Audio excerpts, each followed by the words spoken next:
show a very restorative position this morning, which is really good if you're suffering a headache or migraine, or you just want a relaxed posture after a busy day. Maybe you're a little bit busy in the head.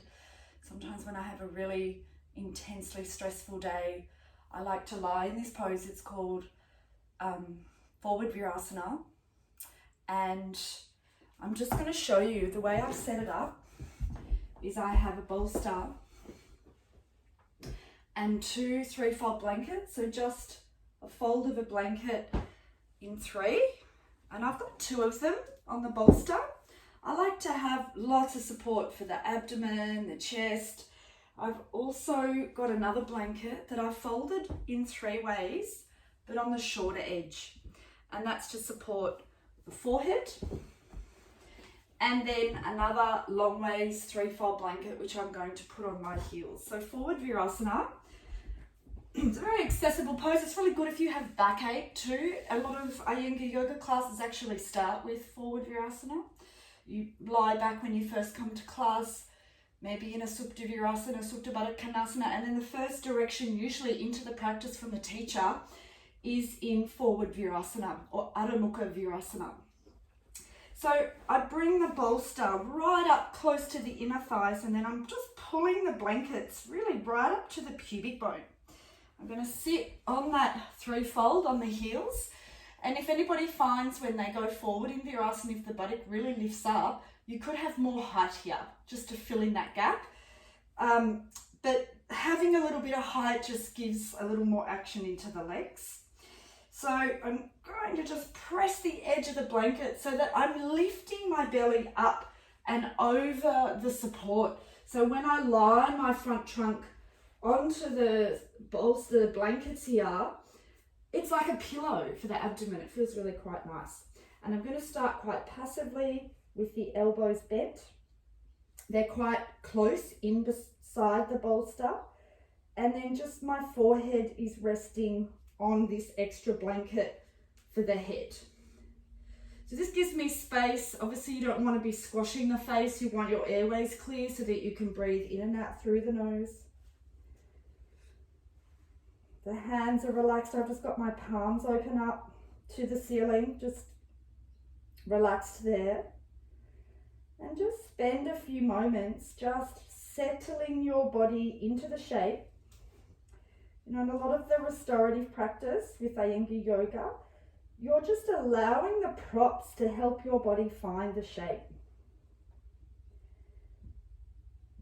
This is very different to practicing a more active Adho Mukha Virasana. This is very restorative and quiet. I'm just gently allowing the buttock to release down into the heels and just gently relaxing the legs.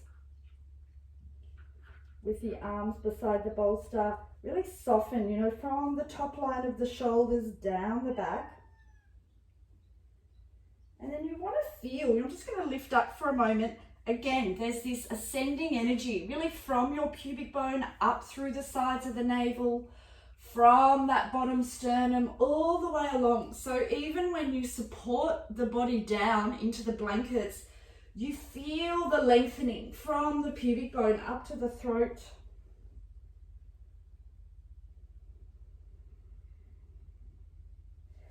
Feeling with your arms relaxed down beside you, there's a spreading, a really nice broadness across the back ribs. So if you have, sometimes headaches can come from tightness in the neck or tightness inside the shoulder blades. Here that region gets to spread and soften away from the back.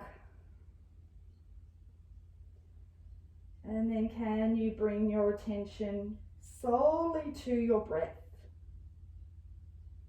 Just gently watching as you inhale and as you exhale there.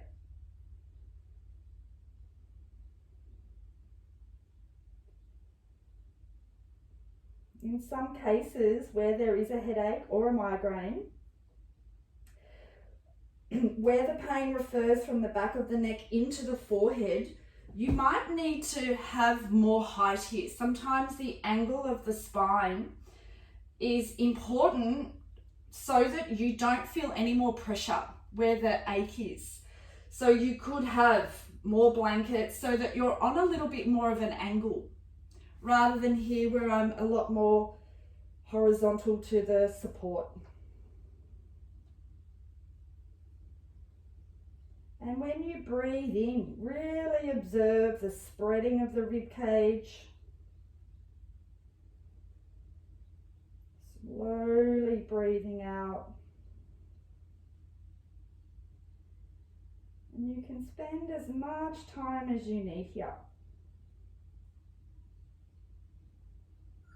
Just making sure from your back buttock you're just gently descending the tailbone down. Our thighs draw a little more into the hips. But again, the actions today in this restorative position are much quieter, softer, more toned down.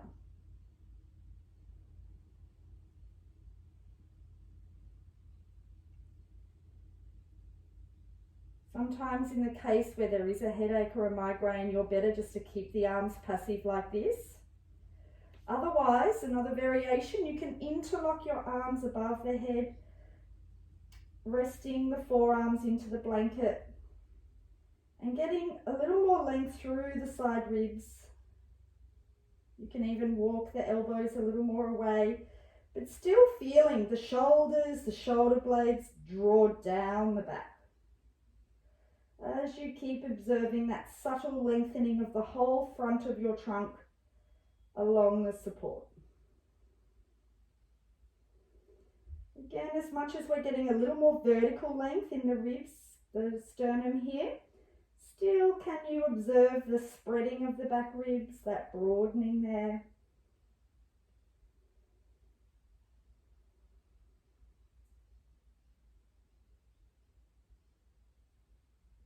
And then can you gently change the cross of your elbows there? If it's a little tricky to cross the elbows, especially if it makes your shoulders, really creep up into the ears, you could even just rest or hold the wrists and have your elbows a little wider. This might also be more accessible for those of you if there is a headache or migraine present. So that's another option, to be a little wider with the arms.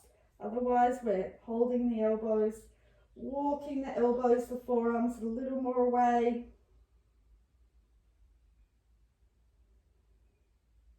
As the forehead is relaxed into the blankets, there's a softening there. There's a quietening in the mind. Shoulders are relaxing down. And just keep the focus on the normal flow of your breath.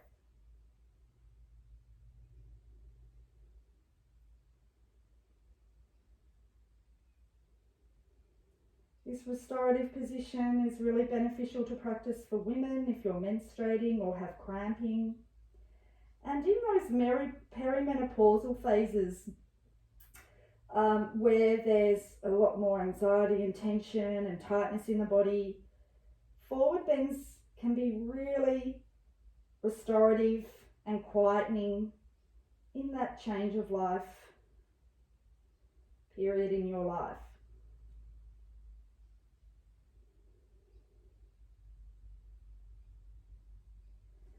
Gently again, relax your arms beside you. You can stay here as long as you need.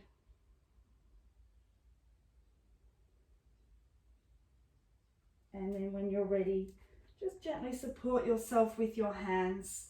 Come up slowly and you can release yourself out.